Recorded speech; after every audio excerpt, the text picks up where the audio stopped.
So I want to give you guys something else to play on diminished 7 chords besides just the basic arpeggio going up and down like this. That's fine, it's the right notes, but it doesn't sound that good. It sounds very diminished. I don't want you to feel like you're locked into that sound. That was my experience when I was learning how to improvise. Whenever a diminished chord would come up, I would end up just doing that basic arpeggio. Up and down, or I'd get a little fancy and do some inversions like this. Something like that. But it was still the same kind of sound. So if you're feeling boxed in by that, I want to give you another option that's similar, but is a lot more colorful, a lot more interesting and modern. We're going to use that chord that I just played, E flat diminished 7. And the basic chord tones are E flat, G flat, A, and C. It's all minor thirds stacked. Minor third, minor third, minor third. The point here is that it's so symmetrical, it sounds exactly the same no matter where you play it. It's just got that harsh, diminished sound. So we got to break out of this arpeggio. The way we're going to do it is, I'll just tell you the notes right off the bat, actually. So we have an E flat. We're going to start the same way we did. We're going to start with the root. Then we're going to go to the third, just like we did before. But here's where things get a little different. Instead of playing the A, we're going to go a whole step up. So we're going to have a B. And then on top of that, it's going to be a D. So the first 2 notes of the arpeggio are the same. The second 2 notes are not. Here's the interesting thing, though. I want you to look at the chord. I want you to look at the chord that we're implying here, especially the first 3 notes. If you switch around some of the enharmonics, meaning instead of E flat, we do D sharp, and instead of G flat, we do F sharp. Well, now look at these chords, or rather these chord tones, D sharp, F sharp, and B. We've got a B major triad in first inversion, and it sounds like this. And then the D on top, it's almost like we're playing a B major with a sharp 9. So if we have D sharp, F sharp, B, that's our B major chord, and then the D on top is like a sharp 9. So here was the original arpeggio. Too symmetrical. Much more interesting. Let's put it into a chord progression now so you can hear it in context. Here's the opening to Embraceable You, a really popular jazz standard. And just the first 4 chords, we've got C major 7, E flat diminished 7, D minor 7, G7. Here's the melody to the song.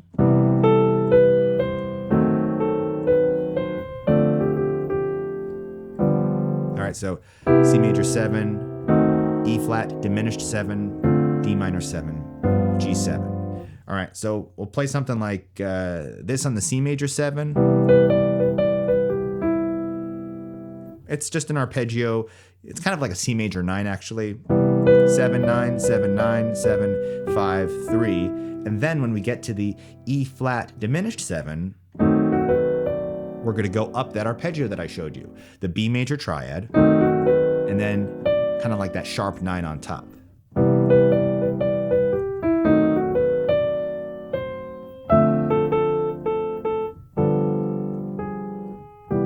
Something like that. Here it is again.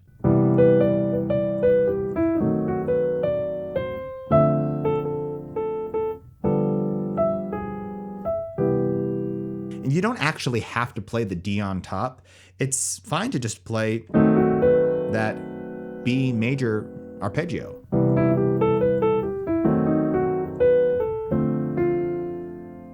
Such a prettier sound versus just going up that haunted house chord right there. So some other variations on this, which are kind of cool, is you can take the same shape and go up minor thirds with it. So let's just do it without the sharp, the quote unquote sharp 9 there. We'll just do the B major triad. Well, let's start it on F sharp. Now we're going to play a D major triad. Let's start it on A. We're going to do an F major triad. And let's start it on C. We're going to do an A flat major triad. Okay, so what am I doing here? How do you process this mentally? Well, you've got your basic chord tones from the original chord, E flat, G flat, A, and C. And whatever note of those you want to start on, you're just going to think of it as the third of a major triad. So if we're on E flat, remember, sometimes it's easier to think of the enharmonic. So instead of E flat, think of it as D sharp. So we have a B major triad. Then if we're starting on the G flat, let's think of that as F sharp. F sharp is the third of D major. And then we have an A. A is the third of F major. And then C. C is the third of A flat. And if you want to add that sharp 9 on top, you basically play the flat 3 or the minor 3 on top of the arpeggio. So going back to B major, on top of it you play, well, what would make it B minor? A D. There's the D on top. Let's do it on G flat or F sharp. Play a D major triad in first inversion. Well, what would make D major a minor chord? An F. So you play the F on top. It's that sharp 9 sound. Let's do it again, starting on A, F major triad. There's the A flat, making it sort of an F minor, sharp 9 kind of a sound. And then finally, A flat, we have the B on top, or the C flat.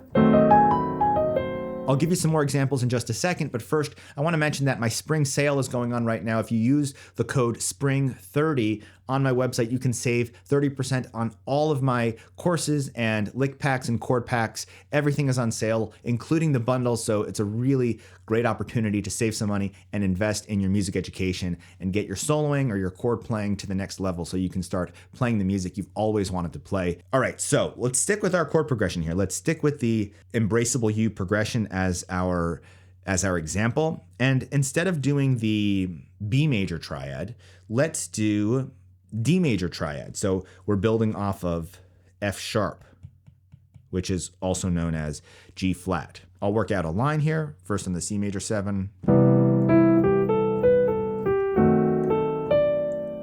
Okay, something like that. That's nice. Let's do another one. Let's build off of this A. So A is going to be the third of the major chord. So we're going to be using an F major triad on this. Something like this. Let's find a line here.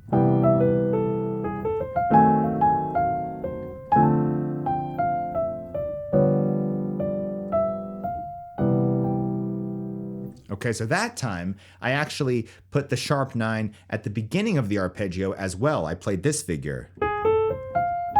So the sharp 9 was at the beginning and the end of the arpeggio. I did a sort of a bebop type arpeggio, but in a much more modern way. So on a C major 7, maybe you've heard this line before. It's a pretty common arpeggio, very bebop sounding. It's a 7-1-3-5-7, 7-1-3-5-7. So I'm mimicking that shape, but doing so with this diminished chord.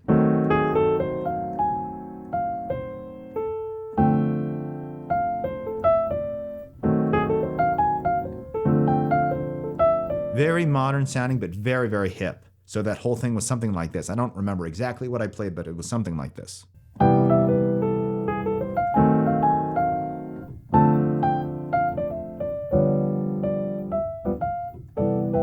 Let's do one more example. This time we're going to use our C as our major third. So we're going to have an A flat major triad, maybe with that sharp 9 on top.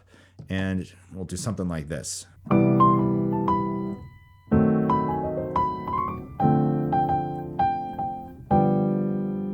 Again, that was, and then I actually started with the sharp 9 this time. I started with that B, and I went down the arpeggio.